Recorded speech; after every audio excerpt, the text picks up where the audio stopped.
Shalom, selamat pagi, semangat pagi Bapak Ibu dan saudara-saudara, opa oma anak cucu yang diberkati dan dikasihi oleh Tuhan Yesus Kristus. Kita mengucap syukur dan berterima kasih.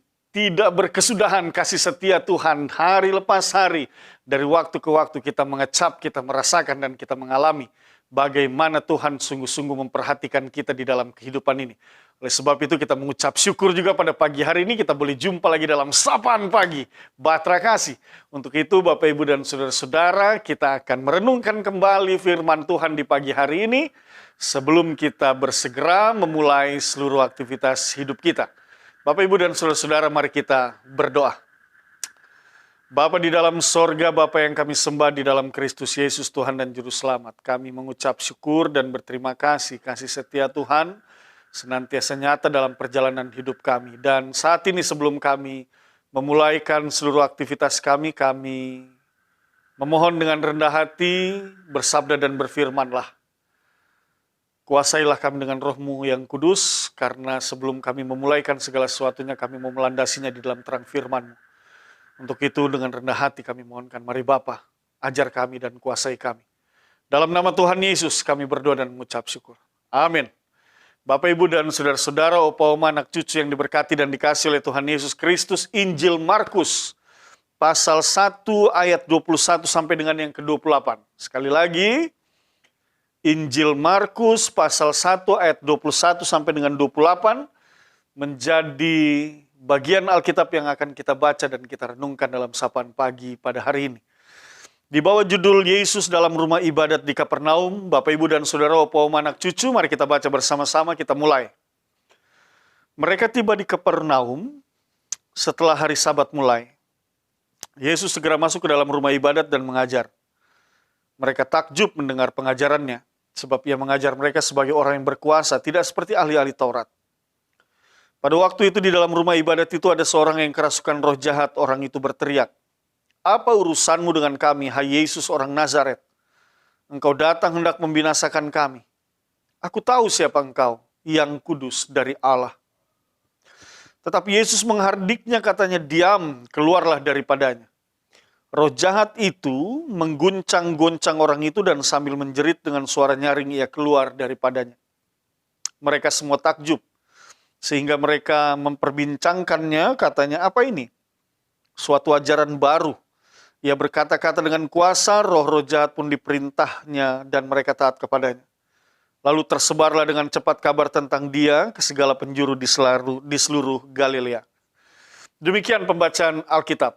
Bapak, Ibu, saudara-saudara, opa, oma, anak cucu yang diberkati dan dikasihi oleh Tuhan Yesus Kristus. Bagian firman Tuhan ini bicara tentang roh jahat. Kita fokus pada bagian itu. Dan kalau kita baca bagian firman Tuhan ini, memang roh jahat itu ada. Dan hari ini memang banyak orang yang berdebat, apa benar ada?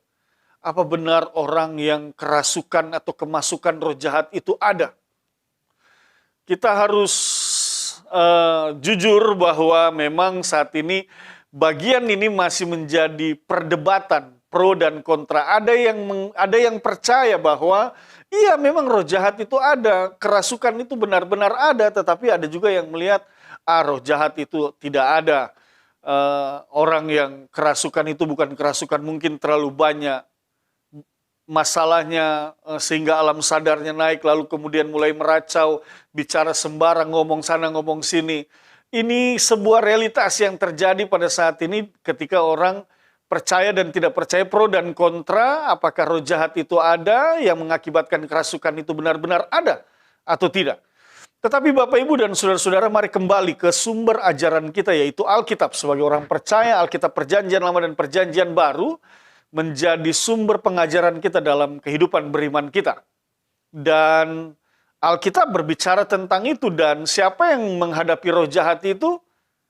Alkitab bersaksi, yang menghadapi roh jahat itu adalah Yesus Kristus, Tuhan dan Juru Selamat yang kita imani hari ini, yang kita percayai akan memberikan dan mendatangkan dan menganugerahkan dan akan menganugerahkan sepenuhnya dalam kedatangan yang kedua kali keselamatan kepada kita semua. Hari ini kita sudah menerima keselamatan itu dalam iman percaya kita kepada Tuhan kita Yesus Kristus.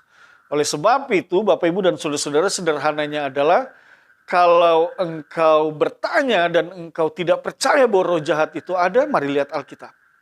Nah, ini dia. Jadi kalau ada orang yang tidak percaya ada satu proses roh jahat, orang kerasukan, lalu apa yang dituliskan oleh Alkitab? Apakah menurut saudara ini hanya cerita kosong atau apa? Lalu kalau ini cerita kosong, mengapa engkau masih beriman kepada Yesus Kristus?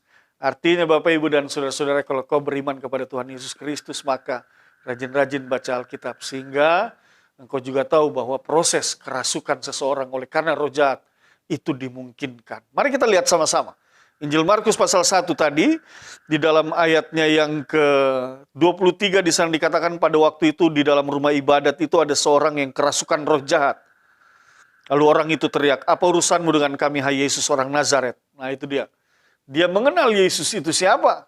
Dia katakan, "Engkau yang kudus dari Allah." Aku tahu siapa engkau, yang kudus dari Allah. Dia katakan dalam ayatnya yang ke-24. Lalu kemudian Yesus mengusirnya dengan mengatakan, "Diam, keluarlah daripadanya." Dan orang yang kerasukan itu, firman Tuhan mengatakan di dalam ayat 23, ada seorang yang kerasukan roh jahat. Pada ayatnya yang ke-26 dijelaskan roh jahat itu mengguncang-guncang orang itu dan sambil menjerit dengan suara nyaring ia keluar daripadanya. Artinya roh jahat yang merasuki orang itu meninggalkan tubuh orang itu. Dan pada akhirnya tentunya orang yang kerasukan tadi dipulihkan. Nah, Bapak Ibu dan saudara-saudara yang dikasihi oleh Tuhan Yesus Kristus, yang pertama bahwa kalau kita diperhadapkan dengan orang yang sedang kerasukan roh jahat, maka ingat baik-baik, bawa dalam doa. Ini dia. Sebagai orang percaya itu yang kita yakini, bukan dengan barang-barang yang lain.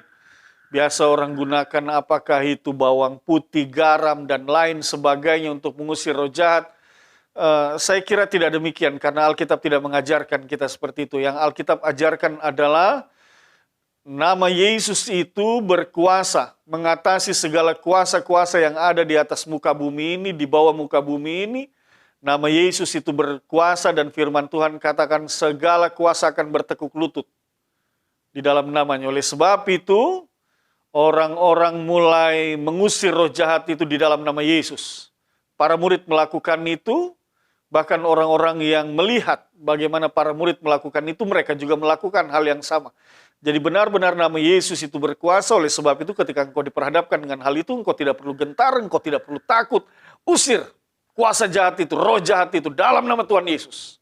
Maka kita percaya roh-roh jahat itu akan terlepas dari tubuh orang yang kerasukan. Itu yang pertama.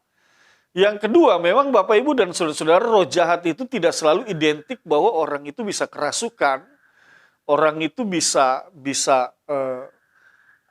seperti orang yang tidak sadar, bukan seperti itu saja, tetapi roh jahat itu juga bisa menuntun orang untuk berpikiran jelek terhadap orang lain.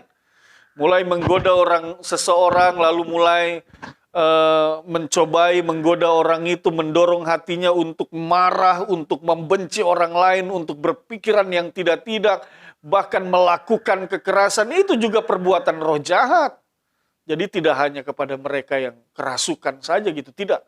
Tetapi juga kepada mereka yang diganggu pikirannya, hatinya, dan pada akhirnya membuat seseorang itu menjadi benci kepada orang lain. Nah, jadi hati-hati Bapak Ibu dan saudara-saudara, kalau saudara punya kebencian terhadap orang lain, saudara punya pikiran yang tidak baik terhadap orang lain, hati-hati, sesungguhnya itu roh jahat yang bekerja di dalam diri saudara. Oleh sebab itu, kalau itu yang terjadi, maka yang harus saudara lakukan sekali lagi, lipat tangan dan berdoa dalam nama Tuhan Yesus, biarlah Tuhan yang membersihkan, kuasa Tuhan sendiri yang mengusir roh-roh jahat itu dalam diri kita. Nah itu dia. Itu yang harusnya terjadi di dalam diri kita. Bapak, Ibu, dan saudara-saudara. Karena apa? Roh Kristus Yesus, Roh Kudus itu yang dianugerahkan kepada kita, itu adalah roh yang mendatangkan damai sejahtera dan kebenaran, bukan yang mendatangkan kebencian, bukan yang mendatangkan kejahatan, bukan yang mendatangkan pikiran-pikiran yang tidak baik, pikiran-pikiran yang negatif, perbuatan yang tidak baik, bukan. Tetapi Roh Kudus yang diberikan kepada kita itu adalah roh yang mendatangkan damai sejahtera, roh yang mau mengampuni, roh yang mau mengerti dengan situasi keadaan orang lain, yang mau memaklumi, roh yang mengajarkan kita ke dalam segala kebenaran, roh yang mau mengampuni. Itu yang harusnya terjadi di dalam hidup kita. Sekali lagi, Bapak, Ibu, dan saudara-saudara, oleh sebab itu, jikalau di dalam hidup kita, kita dapati, kenapa saya sering marah, kenapa saya sering berpikiran jelek, kenapa mulut saya tidak baik kalau seringkali mengucapkan kata-kata yang tidak baik. Hati-hati. Itu bukan Roh Kudus Allah, itu bukan Roh Kudus. Tetapi itu adalah roh jahat. Oleh sebab itu, Bapak, Ibu, dan saudara-saudara, biarlah di dalam kehidupan kita, kita dipenuhi oleh Roh Kudus yang berasal dari Allah Bapa Sorgawi. Karena roh Allah itu menuntun dan memimpin kita dalam kebenaran, kedamaian, yang mendatangkan sukacita, kebaikan, dan damai sejahtera bagi sesama kita. Nah, Bapak, Ibu, dan saudara-saudara, hari ini tanggal 9 Desember, serentak di beberapa provinsi, kabupaten, kota madya, kota, orang melakukan pemilihan kepala daerah. Firman Tuhan pada pagi hari ini mau mengingatkan kepada kita, segala sesuatu yang kita kerjakan, segala sesuatu yang kita lakukan di dalam hidup ini, kita senantiasa bersandar kepada Tuhan. Dan kehadiran Tuhan di dalam hidup kita itu disimbolkan dengan kehadiran Roh-Nya yang kudus. Tuhan hadir melalui Roh-Nya yang kudus dan menuntun hati dan pikiran kita, sehingga seluruh segala sesuatu aktivitas, perbuatan, perkataan, dan pikiran kita itu dibawa ke dalam segala kebenaran yang berasal dari Allah. Nah, oleh sebab itu hari ini ketika engkau bergumul, siapa yang kau pilih? Mana yang benar? Mana yang berasal dari Allah? Mana yang akan mendatangkan keadilan dan kesejahteraan bagi seluruh rakyat Indonesia? Mana pemimpin yang benar-benar mau memimpin dan mau melayani dengan sungguh-sungguh, dengan tulus hati? Maka satu-satunya cara hanya satu saja, Bapak, Ibu, dan saudara-saudara. Sebelum engkau memilih, sebelum engkau tinggalkan rumahmu, berdoa dulu, lipat tanganmu, minta Tuhan. Mari Tuhan, biarlah Roh-Mu yang kudus menuntun dan memimpin kami, sehingga ketika kami akan memilih di bilik, maka kami akan memilih sesuai dengan kehendak-Mu. Nah, itu dia. Kalau kita memilih sesuai dengan kehendak Tuhan, kita tahu bersama, kehendak Tuhan itu senantiasa merancangkan sesuatu yang baik dalam hidup kita. Oleh sebab itu ketika kita memilih sesuai dengan kehendak Tuhan, maka sudah pasti pilihan kita akan tepat. Dan apa yang Tuhan pilih melalui kita, itu akan mendatangkan kebaikan, keadilan, damai sejahtera dalam hidup kita. Bapak, Ibu, dan saudara-saudara, lewat firman Tuhan ini saya mengingatkan, jangan saudara terlibat dengan ajakan-ajakan yang bersifat money politik. Jangan. Jangan saudara terlibat dengan bujuk rayu, sembako, dan lain sebagainya. Jangan. Tetapi biarlah kuasa Roh Kudus Tuhan yang bersuara di dalam hati, yang menuntun alam pikiran dan tangan untuk memilih mana yang Tuhan kehendaki untuk menjadi pemimpin bagi kota atau kabupaten atau provinsi dimanapun engkau tinggal hari ini. Biarlah Tuhan yang berkuasa dan berkehendak di dalam. Dan sekali lagi, pilihan Tuhan tidak pernah salah. Nah, itu dia. Oleh sebab itu kalau engkau berdoa, katakan dalam hatimu, ucapkan dan permohonkan kepada Tuhan. Tuhan, tunjukkan mana pemimpin yang engkau pilih. Nah, itu dia. Pakai aku agar melalui pribadiku, melalui tanganku, aku memilih sesuai dengan kehendak-Mu. Itu dia Bapak, Ibu, dan saudara-saudara. Oleh sebab itu, biarlah seluruh kehidupan kita itu dituntun dan dipimpin oleh Roh Kudus Tuhan. Dan Roh Kudus Tuhan itu kita percaya akan menjauhkan kita dari segala roh-roh yang jahat, roh-roh yang menuntun kita kepada kebinasaan. Kita dijauhkan semua daripada itu, dan biarlah Roh Allah yang menuntun kita dan akan membawa kita ke dalam damai sejahtera Tuhan. Bapak, Ibu, dan saudara, mari kita berdoa. Kami mengucap syukur atas firman-Mu. Teguhkanlah firman ini dalam hati dan pikiran kami. Bapa di dalam sorga, hamba berdoa saat ini biarlah Roh Kudus-Mu memenuhi seluruh kehidupan kami. Roh Kudus-Mu yang menuntun dan memimpin kami. Dalam nama Tuhan Yesus, kami dijauhkan dari roh-roh yang jahat. Tetapi Roh Tuhan yang kudus itu memenuhi seluruh kehidupan kami. Mendatangkan damai sejahtera, menuntun dan memimpin kami, sehingga menjadikan kami juga pribadi-pribadi yang mendatangkan damai sejahtera dan kebaikan bagi sesama kami. Saat ini Bapa di dalam sorga, hamba berdoa, bagi opa, oma, anak cucu, bapak, ibu, dan saudara-saudara. Tuhan berkati mereka semua. Yang sakit, dalam nama Tuhan Yesus kami percaya akan disembuhkan dan dipulihkan. Demikian juga yang bergumul diberikan jalan keluar. Kami meyakini itu Tuhan.